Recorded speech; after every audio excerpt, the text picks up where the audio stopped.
どうも、ジラティです。ロストオデッセイ、また続きをやっていきたいと思います。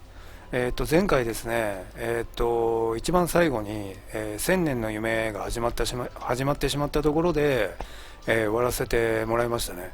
ですからちょっとその続きからやっていきたいと思っています。まあ行ってみましょうか。まあなかなかね、読むのも大変なんですけど、やっぱりさ、パート50のガンガラのなんか記録媒体みたいのがあったでしょ。うん、ボス戦のところで。あれを読むとさ、余計さ、千年の夢、それが感慨深いものになるっていうことを書いたと思うんですけどね。うん。要するに千年、こっちにいるわけでしょ。5人ともね。で、その千人の成長っていうのは、うん、やっぱり、その千年の夢、の、まあ、ことなんだけどさ、それによっていろんな感情、喜怒哀楽、そうやって言ってたけど、それが培われてきたんだよね。だからちょっとさ、文章で書くとさ長くなっちゃうんで、感想のところはね、ちょっとそれ書かなかったんだけど、今から言うことはね、なんていうのかな、どういう存在として、向こうの世界で5人っていうのは暮らしていたのかね。いわゆるこういう普通の人間みたいな感覚なの。なんかほら、そんな感じじゃないみたいじゃない。ガンガラの言葉を聞くとね、記録媒体とでも言うのかな。それ私は勝手に名付けてんだけど、なんかこういう機械みたいなところ、それを A ボタンを押したら始まったじゃないですか。パート50だったかな。今回52ね。で、今言った感想っていうのは51の最後に書いたんだけど、50でも書いたかな、似たようなことを、感想ね。だからさ、あんまりなんていうの、こう喜怒哀楽みたいな、そういう存在じゃないのかね。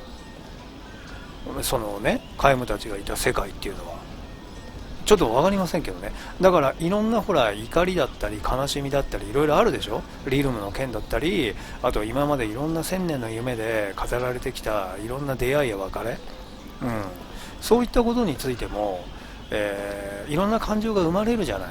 我々だったらね、かわいそうだなとか、なんだこいつとか、なんかこいつ頭くるなとかさ、あいつはいいやつだなとか、だからそういうのっていうのはこの全部1000年の間でなんていうのかな、手に入れたもの、みたいな感じなんだよ、ガンガラが言うには。じゃあどういうね、どういう存在としてなんか生を受けて生まれてきたの。生を受けて生まれてきたっていうかさ、その概念自体がさ、我々の常識をはるかに超えたような世界なのか知らないけど、例えば親とかいう存在もいるのとかさ、家族っていうものもあるのとかね、そういうのも気になりますね。さーてと、この子、この子か、この子だったね。負けず嫌いの短歌ゴッツァはウラの都を焼き払う気なんだって。そのためには魔導兵器をたくさん作ってるらしいよ。やらなきゃやられるってみんなそう言ってるよ。僕もゴッツァをやっつけるためなら何でもするよ。これ前にあった老兵士の遺言、千年の夢、パート49かなんかだったかな。そういうさ、だからなんかそれもちょっと思い出すね、この文章を見るとね。でも今この少年の言葉によってまた新たな、記憶がこれ呼び覚まされたんでしょうから、老兵士の遺言っていう題名の千年の夢とはまたちょっと違うんでしょうけどね、もちろんね。さあ今回は誰が主人公で、題名は何かな。壁の向こうに、壁が崩される。こちら側からも向こう側からも、向こう側からも壁を打ち壊すハンマーの土音っていうのかなが響き渡る。昨日まで数十年にわたってその壁は国境線だった。いや、それを国境と呼んでいいのかどうかわからない。壁のこちら側と向こう側は元は一つの国家だった。それが思想の違いによって分断され、高く分厚い壁を築かなければならないほどの対立を続けていたのだったこれはこれはさ、まあ現実世界でもあるね。どことは言わないよ。まああったじゃないですか。でなおかつあるじゃないですか。今現在もね、ある国もあるし、あったっていう国もあるよね。まあ有名なね国だけどね。だがそんな日々は終わった。1年前、こちら側と向こう側の首脳が握手をした。ほう、歴史的な和解だった。そして様々な準備や、調整を終えて、今日は対立の象徴だった壁が壊される。壁の両側から響く土音は、対立の終わりを告げ、平和の始まりを高らかに歌い上げていた。冗談じゃないぜ。ユグノーは足元に唾を吐き、壁に群がる人々の背中を睨みつけた。なんであいつらはあんなにヘラヘラ笑えるんだ。ふざけるなよ。そうだろうと隣にいるカイムを見る。冗談じゃないぜ。全く、と少年の面影が残る顔を歪め舌打ちをする。カイム、あんたはいろんな国を回っていろんな連中を見てきたんだろ。じゃあ教えてくれよ。人間ってのはこんなにもあっさり長年の恨みを捨てされるものなのかよ。カイムは黙って苦笑する。ユグノーは、年の若い友人だ。へえ。国境線のこの町にやってきて、最初に親しくなった、気分のいい男だ。ただ一つ、かたくななまでに向こう側を、向こう側を憎んでいること以外は、こっち側なのね。こっち側っていうか、まあ、向こう側から見たらさ、こっち側っていうのは向こう側のことなんだけど、なるほどね。どっちのこと言ってんのかなって、ちょっと思ってたんだけど、クソったれな握手のおかげで、こっちは去年から失業者だ。ふざけるんじゃねえよ。ユグノは国境警備隊。なるほど。すなわち壁を、壁じゃない。すなわち壁を警備する部隊の一員だった。志願して入隊した。もしも向こう側の奴らが壁を乗り越えてきたら、すぐさまぶち殺してやる。と意気込んでいた。もしも上官さえ認めてくれるのなら、敵の攻撃を迎え撃つだけでなく、先に向こう側に乗り込んで戦ってもいい。とまで思っていた。だが和解によって国境警備隊は解散を余儀なくされた。ユグノは職を失い、次々に新しい生活を始める仲間たちをよそに、一人だけ時代の変化に取り残されたままだった。なるほど。言い得て妙だね。確かにいそうだよね。こういう嫌いの人はね。なあカイム、教えてくれよ。こんなにもあっさり恨みを捨てて許せるものなのか。人間ってのはこんなにいい加減な奴らの集まりなのか。カイムは何も答えない。ユグノは対立の時代が生み落とした犠牲者だと知っているから。なるほどね。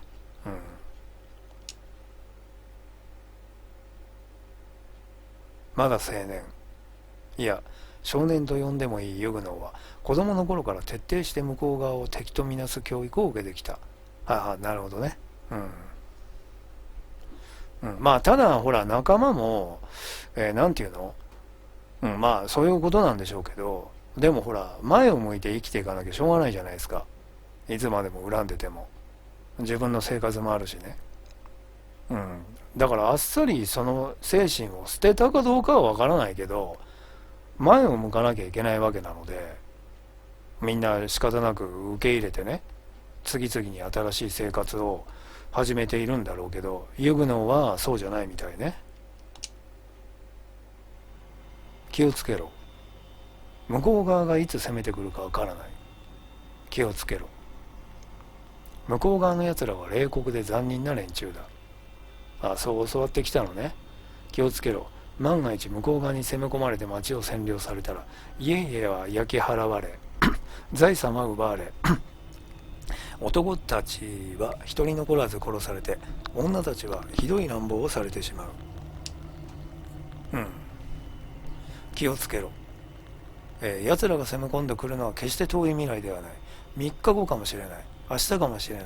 今日の今この瞬間にも奴らは密かに壁をよじ登っているかもしれない。気をつけろ。奴らはすでにスパイを送り込んでいるはずだ。向こう側を褒めたたいたり共感を寄せるような言葉をする言動をする連中は間違いなくスパイだ。気をつけろ。奴らは我々の心の隙をついてくる。いつも心に緊張感を持て。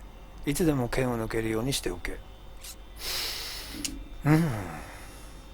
気をつけろ、気をつけろ、気をつけろ、気をつけろと教わってきたんだね。学校で配られるこちら側の教科書、歴史の教科書には向こう側のことも載っていた。挿絵に描かれる向こう側の人々は皆鬼か悪魔のような姿をしていた。はあはあ、なるほど。お、壁が。俺だけじゃないんだ。俺たちはみんな同じことを教わってきたんだぜ。なのになんで俺だけなんだ。なんで俺以外の連中はこんなに楽しそうなんだ。ユグノンは途方に暮れた顔で言う。どうしても納得がいかないんだと繰り返す。カイマはやっと口を開いた。お前が純粋すぎたからだよ。え？ユグノン、お前が悪いんじゃない。お前のまっすぐで純粋な心を憎しみで染め上げた奴らが悪いんだ。ああ、なるほどね。まあ教育も含めてそうかもしれませんね。純粋、そう、純粋だよね。ちょっと待ってくれ、カイマ。だから俺をここまで憎しみに駆り立てたのはあいつらだろう。壁の向こうにいるあいつらがひどいことをするから。ユグノの言葉を遮ってカイマは言った。ユグノは壁の向こうの奴らにひどいことをされたのか。いや、それは別にないけどさ。だろうな。お前は向こう側の何をどう恨んでるんだ。だから一瞬口が思ったユグノは、だってそうだろう、あいつらひどい奴らなんだと無理やり声を張り上げて口を尖らせた。随分な教育だな。どんな風に？お前はそれをいつどこで見たんだ。ユグノはまた口ごもってしまう。カイマはさらに続けた。お前は向こう側の人たちに会ったことがあるのか。ユグノはうつむいて首を横に振った。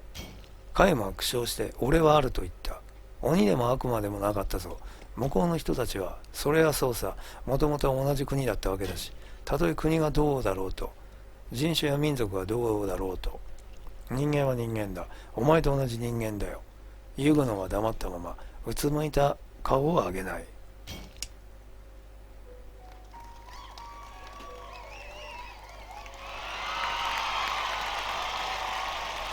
ついに開かれたみたいだな。壁から歓声が上がった。何十年にもわたって2つの世界を隔てていた壁に今ぽっかりと穴が開いた。こちら側とあちら側の代表が歩み寄って笑顔で固い握手と抱擁を交わした。あ、そんな何百年とかではないんだ。何十年か。歓声はひときわ大きくなって若い世代を中心にあちこちで歓喜の輪ができた。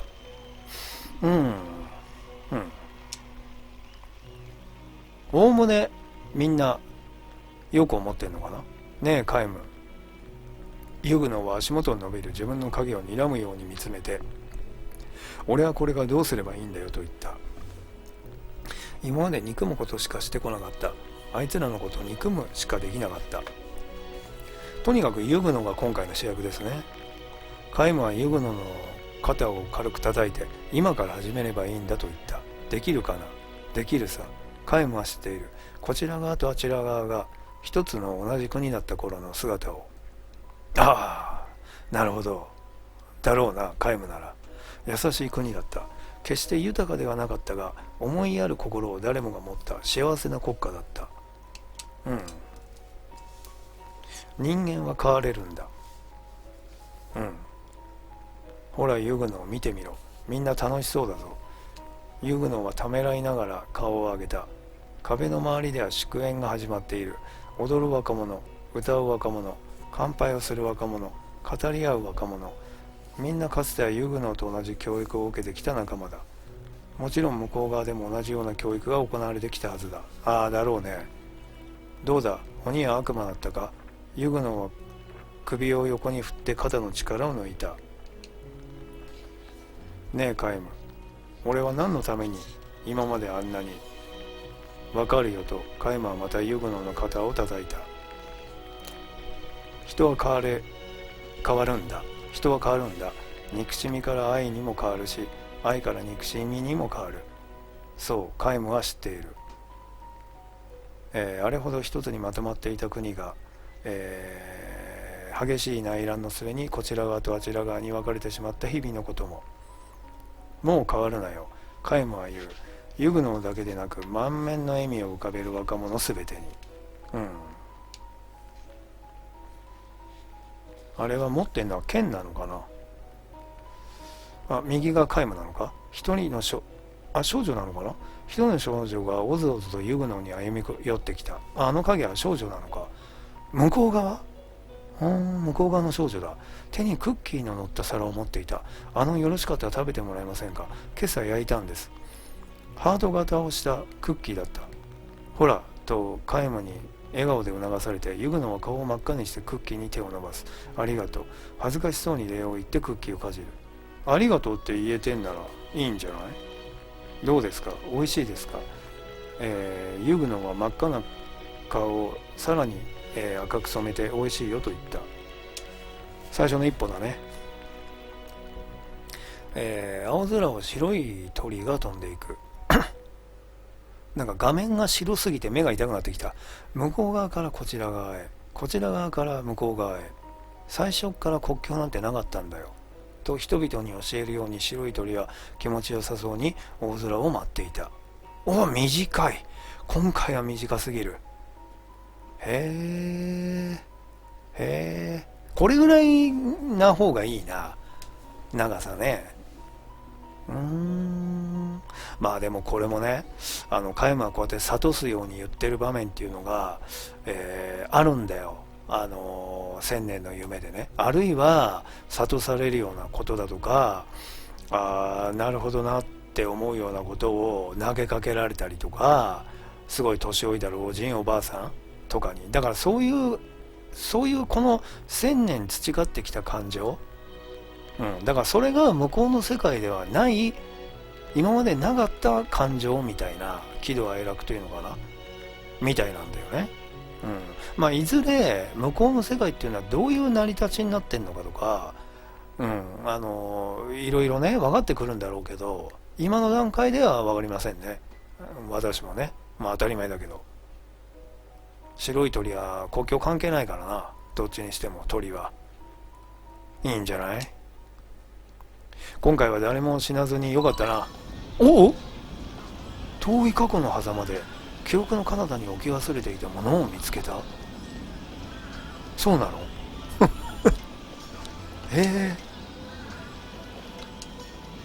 負けずやらなきゃやられるってみんなそう言ってるよ。俺もゴッツをやっつけるためなら何でもするよ。いやー、今こそ諭すべきじゃないの、カイム。ゴッツ軍が全滅してウーラ安泰だって言うけど本当かね。なんだか不安だよ。まあゴッツ軍もね、全滅っていうかまあもちろん生き残りはいるでしょうから。サラの贈り物、館の中庭に隠されたサラからのプレゼントだって。今のを見てなんでローマ同士の館のこと言ってんでしょ。大体ほら繋がってるけど、いや今千年の夢からこれが派生したのは初めてだけど、大体ほらねえ関連してるじゃん、リンクしてるじゃん。これはなんでなのかな。なんでこういう風になったんだろう。今の記憶から。さてと、それでね、やっとさ、まあちょっと漏れもあるかもしれないんだけど、やっとウーラが終わったかな。一応これで終わりました。いや長かったな。ウーラ町だからな、でっかい。いずれゴッツァにも行くんだろうけど、ゴッツァも長そうだね。さてとなんだけどね。だからその館っていうのも行ってみたいね。当然ね。ちょっと一回セーブしとこうか。カットね。セーブ、しました。カットされてるはずです。じゃあ、このメインストリートをもってして、終わらせてもらいましょうか。ウーラをね、一旦ね。さて、どうやって、酒屋はなんかあるかな。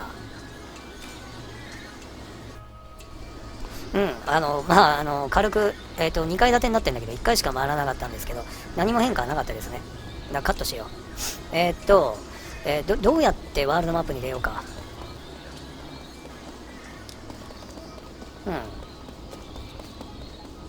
また振り向いてるけど。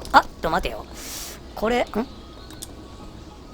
議事堂への立ち入りは禁止だ。だいたいここには誰もいないぞ。そっか、このエリアだけ話しかけてないな。多分早送りすると思うけど、ガンガルドのがウーラ王になるとは、以前から何を考えているのかわからぬ方だったが、それが目的か。そんな風に言うやついるんだ。初めてだな。ここは通行禁止だ。ガンガル王の元のお屋敷がこの先にあるのさ。わかるだろう。あっちの通りを掴んだな。こっち行くと、そっか、そういうことか。ガンガラ様は魔導力を自由に操る優れた王だ。今のウーラを導けるのはガンガラ王だけだ。大体こういうこと言うんだけどな、兵士も。ロキシアン議長が亡くなってトルタン様が王になり、今やトルタン様も皮肉なもんだな。死んだと思ってるけどね。思ってるからね。評議会も10年ちょっとしか続かなかったわけか。なるほどね。そんなもんだ。やっと分かったぞ、時系列っていうか。ジーハオ王が亡くなって10年しか経ってなかったのか。今のウーラには強い指導者が必要だからな。何？こっちがいけない？そうなんだ。じゃあどうやっ、じゃあタクシー乗っていくしかないか。あの少年がいない。何？少年がいないぞ。じゃあ大壁門から出るしかないかな。ここか。ここだったな。モノレールの方行かなくていいだろう。大壁門だな。城にも行ったし、これで全部行ったかな。一通りね。さて着いたぞ。この人もね、サブクエだったね。さてと、じゃあトスカ村、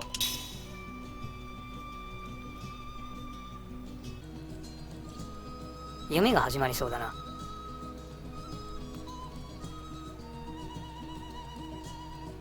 懐かしいね。戻ってきたよ。南の岬に止めてあった船はあんたたちのだろ。気の毒だがあの船、嵐のせいで流されちまったよ。わしらも探してみたんじゃが、沈んじまったのか、沖まで流されたのか、すまんが見つけられんかった。問題ない、新しい船がある。こんな開始の言葉があるなんて、めったになくない？船ってそういうことか。前のってことか。流されちまった船は残念じゃったな。新しい船は大事に使うんじゃぞ。ようこそよく来てくれたな。村の外は騒がしいようじゃが、のんびりしてってくれ。また会えると本当に嬉しいよ。のんびりしてってくれと。さーてと。いや、久しぶり。しばらく来なかったから、心配してたよ。よく来たね。ゆっくり休んでおいき。あんたたちにはいつでも大歓迎だよ。ゴッツがあんなことになるなんてな、今でも信じられないよ。ゴッツは滅びてしまったと聞くけど、まさかあんな大きな国が。ここはトスカ村っていうのはゴッツァの一部なんですよね、確かね。ゴッツァが滅びるなんてな、何があったんだか、あんた何か知らないか。これ上にはないだろうな。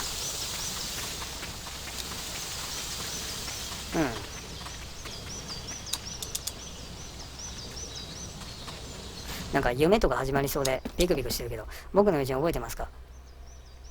そんな人いたっけ？彼とうとう恋人を見つけて旅に出てしまいました。そうなの？ちょっといきなり思い出せないな。ゴッツァが滅亡したって本当？そんなことどうしても信じられないわ。さて、ゴッツァの都が滅びちまったなんて信じられないよ。なるほど。特に変わらないかな。あーっと話しかけようと思ったんだけど、うん、変わらないかな。変わらないんだね。うん。うん。うん。ああ、無事だったのかい。あんたたちが行った直後にゴッツが滅んだって聞いてね、心配していたんだよ。うん。ちょっと待ってくださいね。はい、ご用は何でしょう。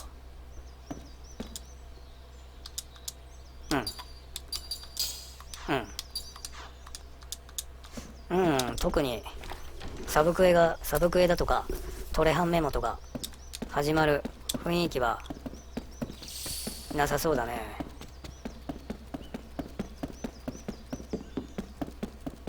どうやって出るんだっけ？何こうか。何も変化なしかよ。この間サマの町に行ってきたよ。でもお化けなんかいなかったよ。ああ、もういないでしょ？いないよ。もういないよ。ゴッツを滅ぼしたのは魔導の力らしいな。魔導力であんなすごいことができるなんて。ゴッツから逃げてきた人たちがこの村にも来たよ。へえ、ゴッツの都にはもう人は住めないらしいね。まあね。しばらくは無理じゃない。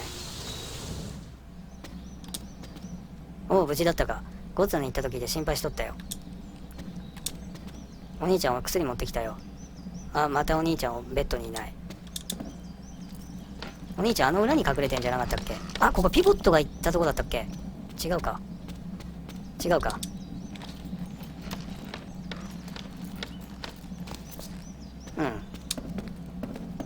あれ？ここにお兄ちゃんいないぞ。いつにまして散らかってますけどどうぞ。うちの子は熱を出してしまってね。そうなの？お兄ちゃんいないね。見逃したかな。あ、これ？まさか。ケロン様にお参りするなら、宿屋の金貨って子に話しかけるといいよ。これ前やりましたね、ミニゲームみたいの。確かね、それでギャンブルっていう魔法をもらったんだよね。あそっか。そっか。やっぱりいたか。っていう感じね。まあ今いいや。なるほど。なんか変化はないのか。よく来てくれたな。ゆっくりしてってくれよ。特に何もなし。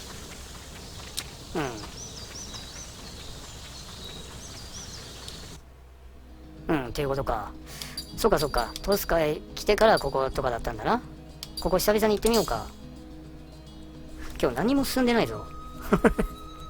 参ったな。あれだけウーラでいろいろトレヘンメモとかあったから。さあ、まあ行くだけ行ってみるか。まあ人はいないだろうけどな。じゃあまずこっちから。ここね。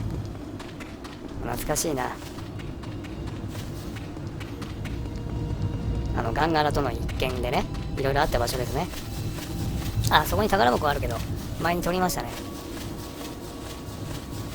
ここで前、ちょっとしたやりとりがあったけど、あ、もうないの？やりとり。そうなの？そうなんだ。じゃあ、見逃した人はもう二度と見れないじゃないか。まあ、順番でいっか。じゃあ、ゴッツァ。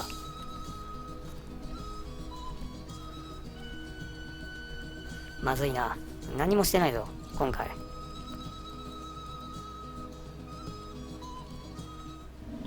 さてと、まあ、ね。ここ行ける。何？ちょっと待ってよ。この階段から下の町に、連中も親切だ。まあ、わしは今更世話になるわけにもいかんがね。これアッパータウンの連中か。あんだけいろいろ言ってたからな。気が引けていけないのか。ゴッツァの都はこんなことになるなんて。これみんないい服着てるからアッパータウンだな。の連中だね。家族も友達もみんないなくなってしまった。これからどうすればいいの？いけない。そうか。なるほど。そうか、そういうことか。あれ？じゃあもう一つのゴッツァ北ってとこ行くと、あれ？前にゴッツァだけちょっとショップだけ行ったって私言ったと思うんですけど、北から入ってったのかな？ちょっと覚えてないや。あんたは外から来たのかい。大変だったね。早く町に行きなよ。早く、そうなの？町の外には化け物がうろついてる。あんたたちも外に出るのは気をつけな。これローバータウンの人たちですね。うちの息子も帰ってこないんだよ。あの時仕事で町から出たりしなければ。あ、これはなんかサブ系じゃないの？違うのか。今思えばこの国はずっと何かと争ってばかりだったよ。便利な生活もいいが、もっと平和で穏やかな国ならこんなことにならなかったのかもしれないな。平和といえば沼原はずっと平和な国だったが、昔その沼原の沿岸にも海賊が出てね、海岸沿いの岩窟を隠れ家にしたんだってさ。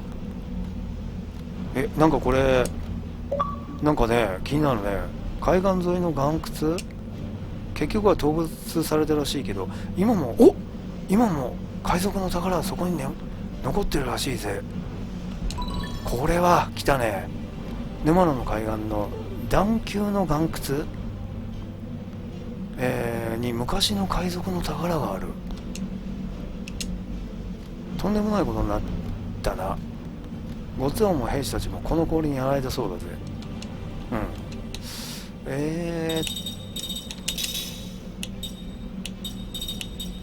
どこだ。あ、これ。でも今沼名に行けないんだよな。さてと、こっち、行けないの？これはどうなってるんだ。それでここ繋がるのか。ここ行けませんでしたね、前ね。ゴッツはこれがどうなるんだろうな。王様もモナクライになったと聞くし。確かに。今街から出ると危険よ。凍えてしまうし、それに氷の魔物も出るしね。それは前も出てたけどな。そうか。ちょっと前と勝手が違うか。ちょっと、あんた、そっちは通れんよ。引き止めるマグードだって。旧市街の入り口に崩れかけた建物があったろ？いや、わからない。そんなのあったっけ？あれが氷の重みでとうとう倒れてしまってね。そっちに行っても行き止まりだよ。勝手に歩いちゃった。いやここから逃げ出そうとした者もいるが、魔物がうろついとるのに大丈夫だったんじゃろうか。なるほど。この道は昔の市街地に繋がっていたんだよ。はい、そうだよな。今は氷のせいで通れないけれど、エレベーターみたいので行ったよね。でもこういうやつで違かったっけ？ゴッツァ王陛下もあの氷結のせいでお亡くなりになったそうだ。おいたわしい。王様もお亡くなりになったそうだね。ゴッツァももうおしまいかね。魔導リフトも凍結して使魔導リフトっていうのかこれ。エレベーターね。まあいいさ、もう上の連中も生きてはいまいよ。アッパータウンもハイヤータウン、ハイヤータウンってのあったな。凍りついちまったらしい。ハイヤータウンは全然行けないね。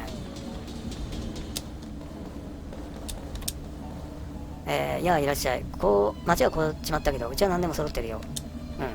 あれは電気なのか、あの看板。魔導力で。街のすぐ外にも氷の化け物がうろついているからな。遠いウーラがどうなってるかなんてわかんねえよ。ゴツ軍がウーラに報復したって噂もあるが、一体どうなったのかね。いやあんまりね。さあお買い得だよ。結局負けたみたいになっちゃってるけど、どれも美味しそうでしょ。買っていってね。これは千年の夢だ。マジか。お兄ちゃん大丈夫？苦しい？大丈夫だって。風邪ひいちまっただけだから、ちょっと寝てれば治るさ。心配すんな。兄弟愛だね。咳込んでいたラブムーンと。しょうがない、読むしかない。お付き合いください。今のやりとりで思い出したんですね。じゃあ少年少女かなんかの話なのかな。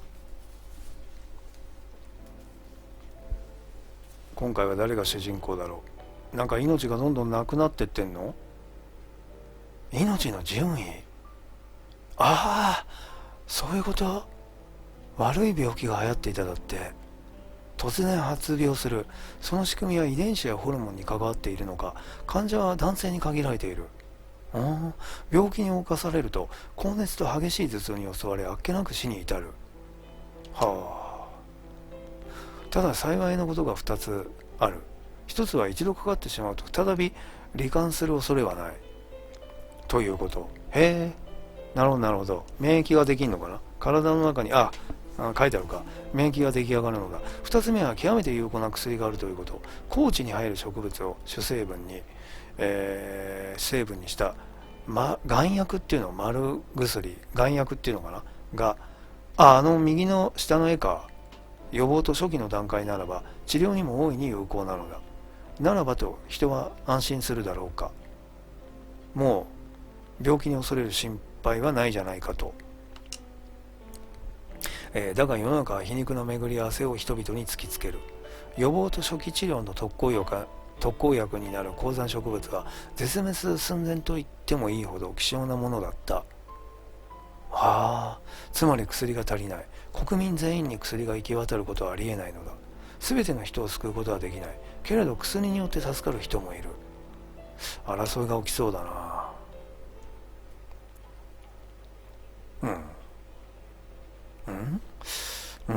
わかるかい、その意味が。首都を警備する兵士は、市場を見回りながら、ぽつりと言った。ドクという名前の物静かな男だ。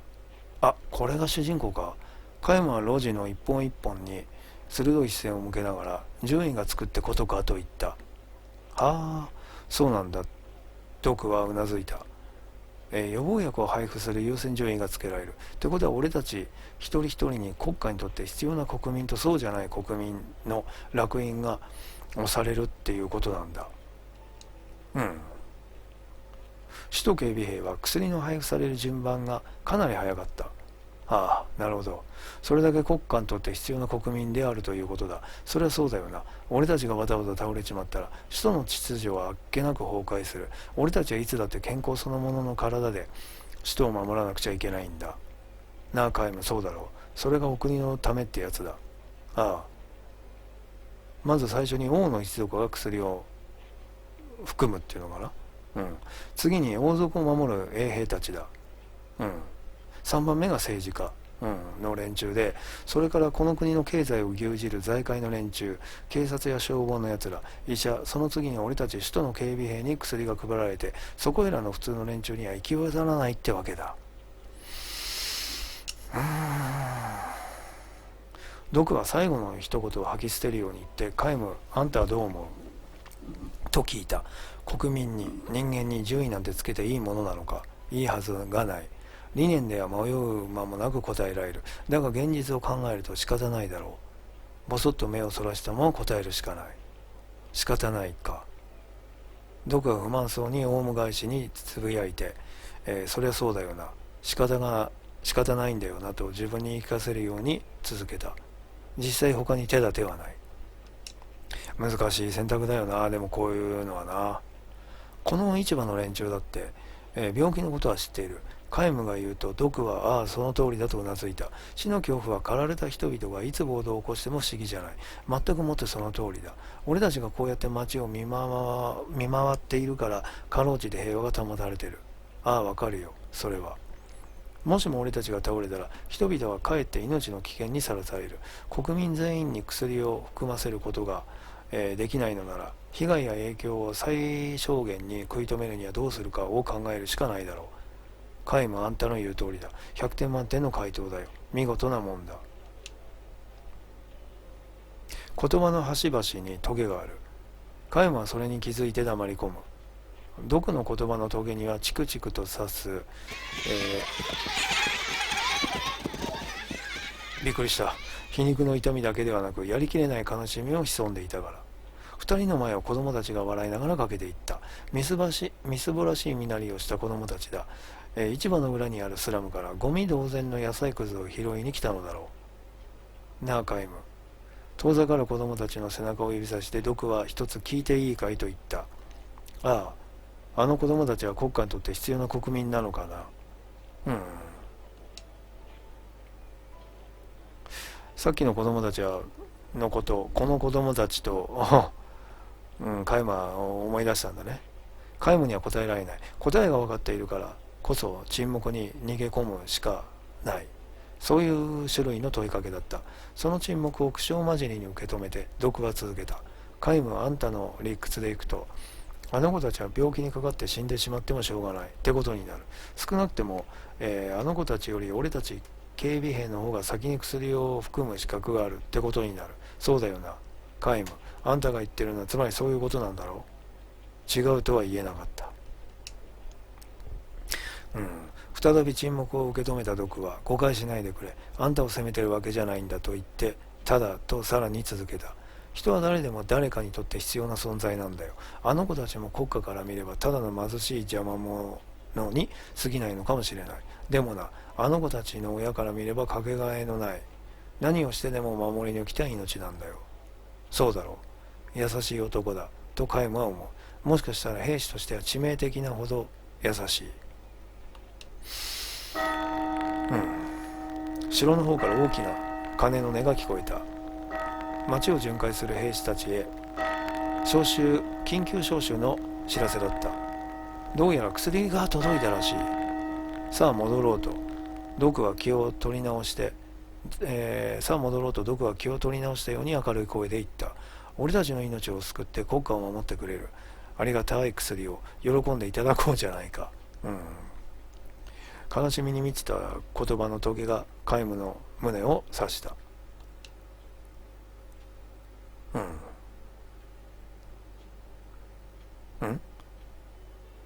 あ、また押すの？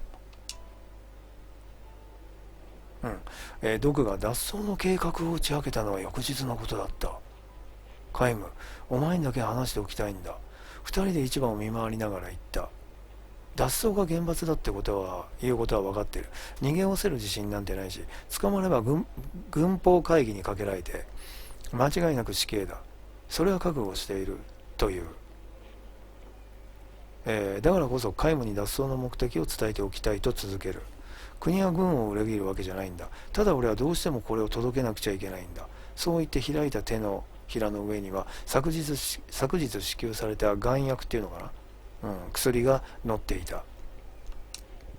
なるほど、そういった意味の脱走か。含まなかったのか。皆無が驚いて聞くと、ドクはああうまくごまかしたと短く笑い、すぐに真顔に戻って手のひらを握り込んだ。この薬を届けるのか。ああ。ドクは今度は手を前に上げて首都の南側にある山並みを指さした。あの山の麓が俺の生まれ故郷なんだ。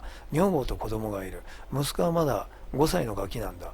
おまけに生まれた頃から体が弱くてな。もしも病気にかかったらイチコロだ。だから含ませるのか。悪いか。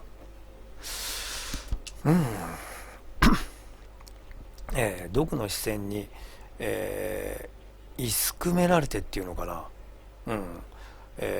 皆無は言葉に詰まった。やさ男のドクが、今目に殺気すら漂わせている。俺は国家を守る軍隊の一員である前に息子の父親だ。それ以前に一人の人間なんだ。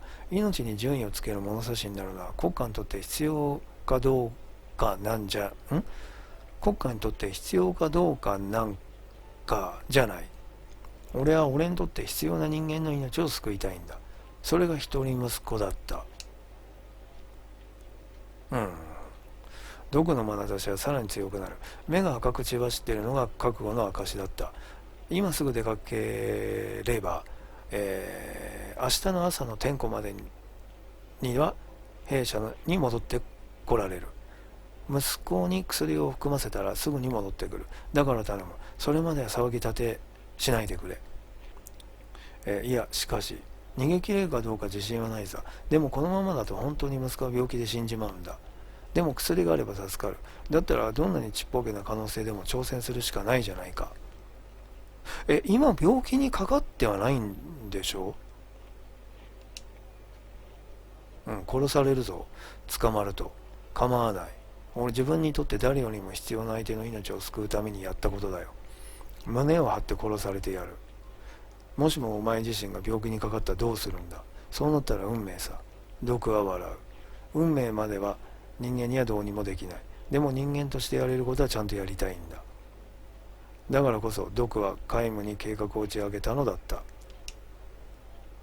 なあカイム、もしも俺が殺されたり病気にかかって死んだりしたら、いつか俺の生まれ故郷を訪ねて女房と息子に伝えてやってほしいんだ。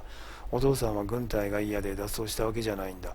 軍隊の規律よりももっと大事な、自分の命よりもずっと大事な息子の命を守るために逃げ出したんだって。それさえ伝えられれば本望だ。と笑う毒にカイムは何も言えない。毒の言い分の全てを受け入れたというわけではなかった。だが理屈で説得されたのではなく、理屈を超えた命の力、死によって断ち切られてしまう命だからこそ、それを守りたいという思いの強さと深さに圧倒された。俺は市場の見回りの途中で逃げる。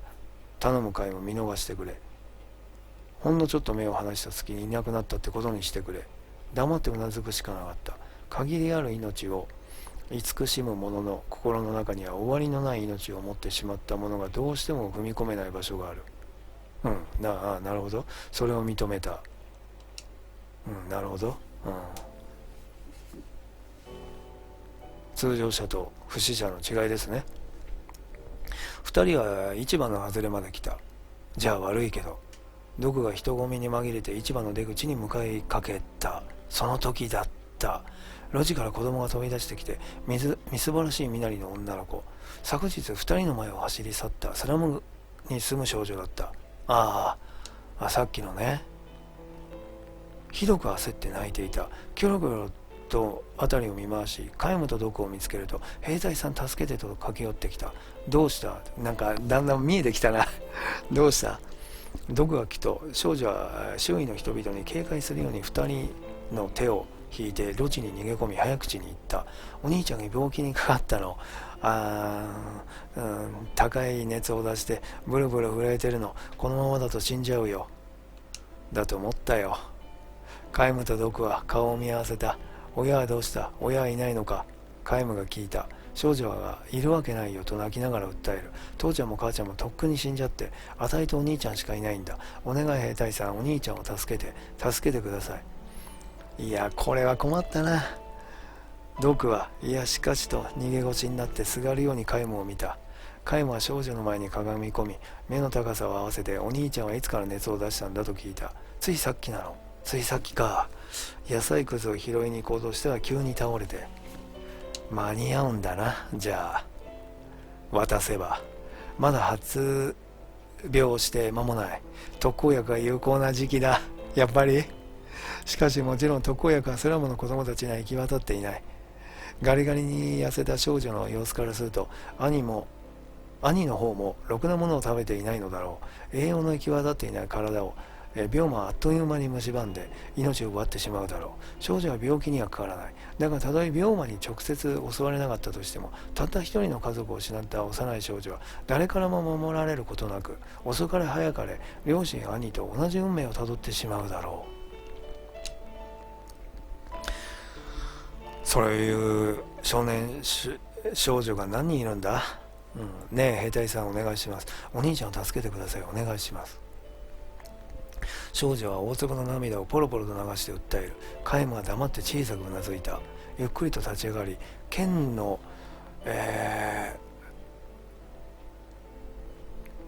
ごめんなさい、読めない。見たことあるけど、剣の鞘じゃないよねに弱えたっていうの？小さな革袋に手をかけた。だがその前に、心配いらないよ。毒は少女に言った。剣のさ、今ちょっと出てこないけどね、そこでしょ。ごめんなさい。これ後でわかるんだよ。実況中焦ってるから。だがその前に、心配いらないよ。毒が少女に言った。穏やかに微笑んで手のひらを差し出した。手のひらには薬が乗っていた。渡したか。そうだよな。これをお姉ちゃんに含ませてあげなさい。今ならまだ間に合うから。少女は最初困惑した顔を浮かべていたが、毒がさあ早くと促すと、おずおずと大事そうに薬を受け取った。急いで帰りなさい。毒は微笑みを浮かべたまま言った。少女はダットのごとく駆け出した。兵隊さんありがとう。泣きながら嬉しそうに甲高い声で礼を言って路地の奥に姿を消した。これでよかったんだよカイム。ドクは肩をすくめて苦笑した。俺も脱走兵の汚名を着せられることはないし、あんたにもとわちりの迷惑をかけることはなくなった。と続け、これでいいんだともう一度自分自身に言い聞かせるように大きくうなずいた。後悔はないはずはないだろう。万が一故郷の息子が病気にかかってしまったとしたらなおさら。そうだよな、やっぱまだかかってはないんだよね。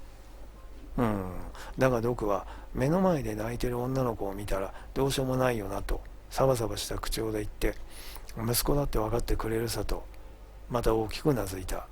これは仕方ないよなあドク、いいんだ。何も言わなくて皆無の言葉を遮ったドクは、少女の走り去った路地を眩しそうに見つめて続けた。命に順位なんてないさ、絶対に。目の前にいる命を救う。大事なのはそれだけだよ。まあね、ああわかるよ。スラムのガキを一人救ったからといって国家のために役立つわけはないよな。かえって厄介者を一人に生きながらえさせただけなのかもしれない。あんなやつを救うぐらいなら他にもっと救うべき相手はいるだろうって。俺も後で兵舎に戻ったらそんな風に思うかもしれない。ドクはそこで言葉を切りカイムを振り向いてでもなと翻した。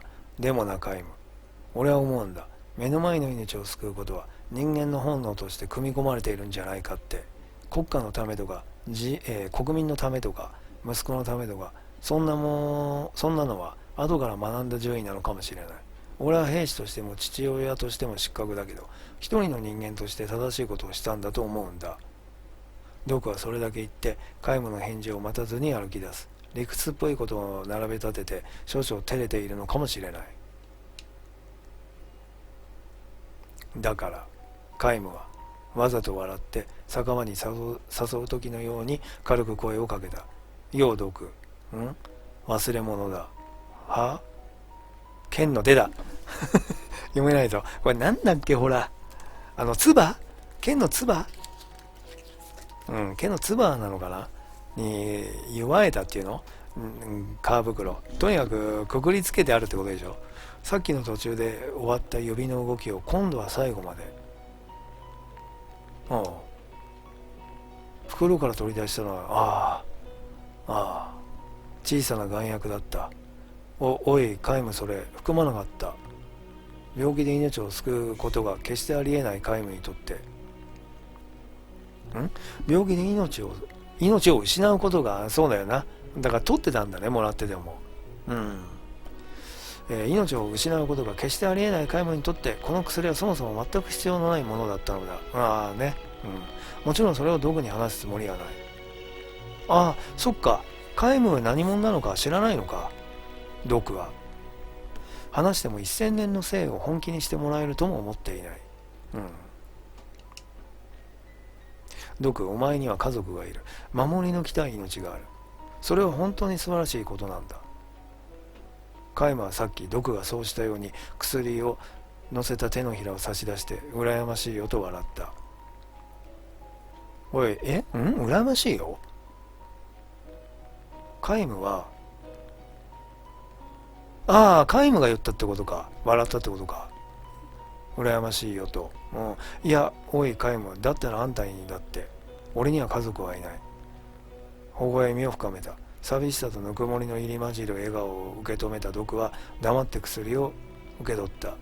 家族はいないというか、今まで何人も妻だっけ、いたんだけどさ。さあドク、俺はしばらくこの青空をぼんやり見上げることにする。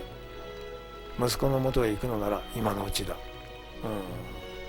さっき1000年どうのこうの言ってたけど、これいつもさ、1000年の夢ってさ、一体この1000年間のどの部分なのかっていうのが分かんないんだけどね、いつもね。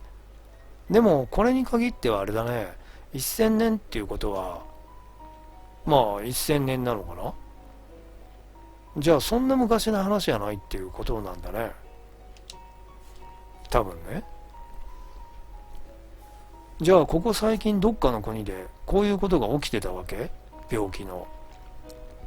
言葉通りカイマは空を見上げた。やがて毒が石畳の上を駆け出す音が聞こえた。あ、行ったんだ。生きて帰ってこいよ、毒。青空に向かってつぶやいたカイマはゆっくりと足を進め、市場の雑踏に消えていった。ああ、今回はこの毒っていうのが結局ほら見つかって殺されたとかほらあったじゃん、いろいろ千年の夢でも。そういうのがなくてよかったな。結末が分かんなかったね。結末というかその人の最後までが描かれてなかったね。主人公の最後までが今回はね。お兄ちゃん大丈夫？苦しい。これ見て思い出したんだね。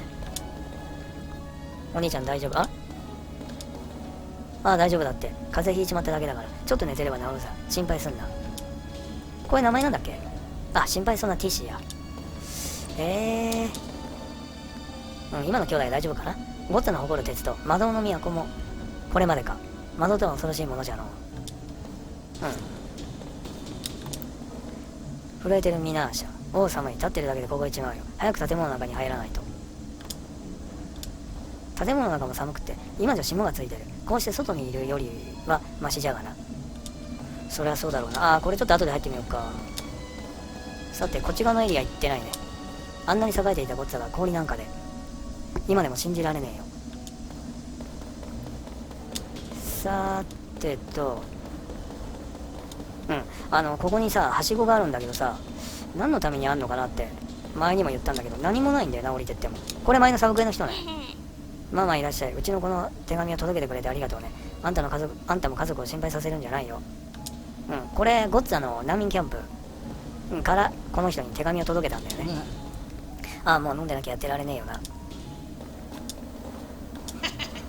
ゴッツァが滅んだってそんなバカな。俺が酔ってるからって騙そうったってそうはいかねえ。これ前聞いたような気がするな、サブクエの時に。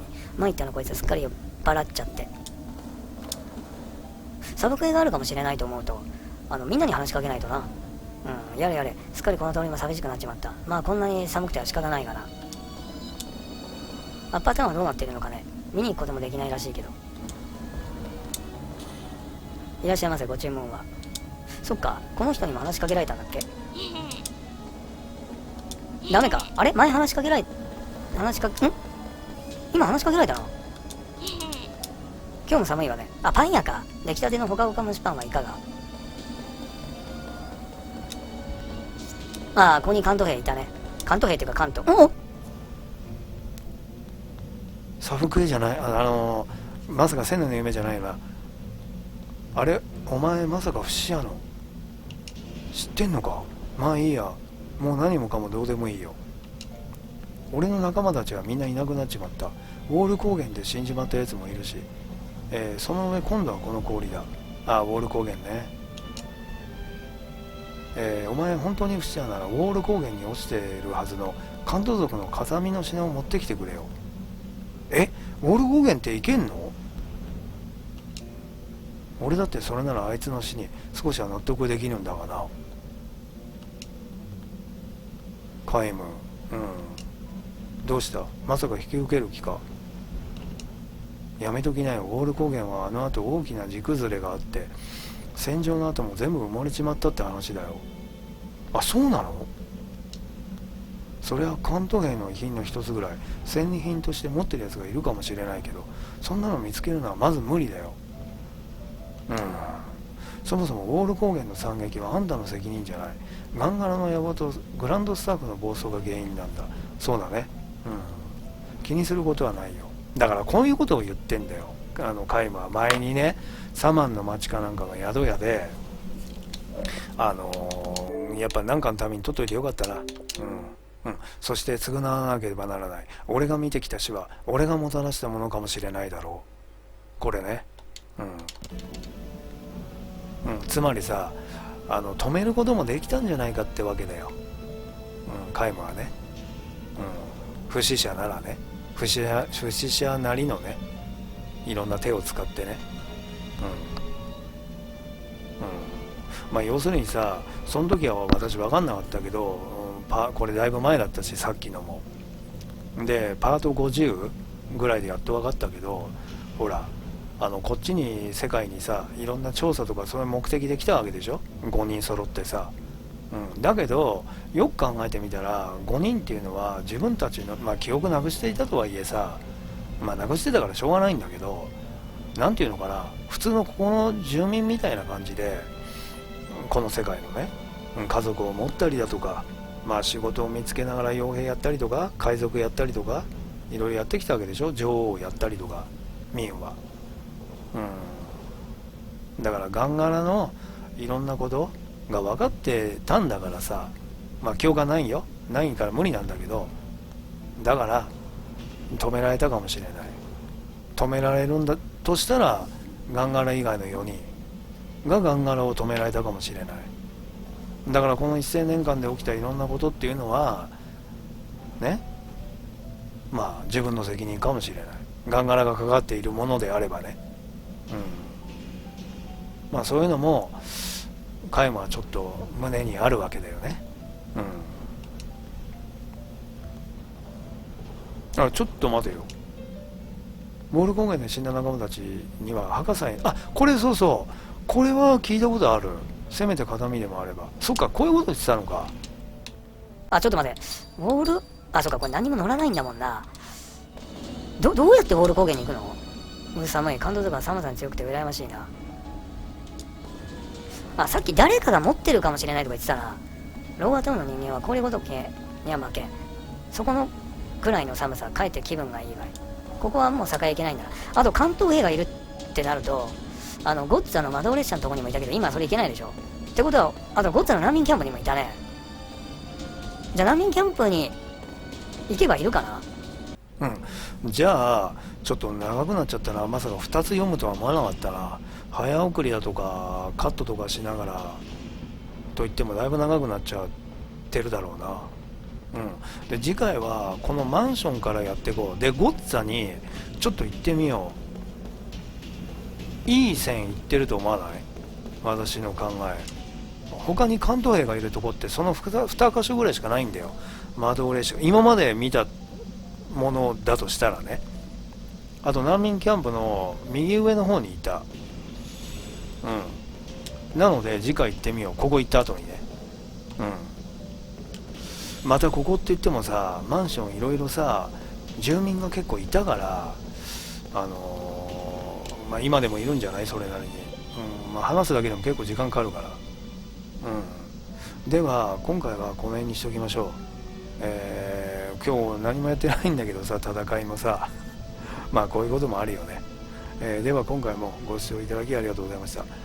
次回の動画でまたお会いしましょう。ジェラティでした。じゃあね。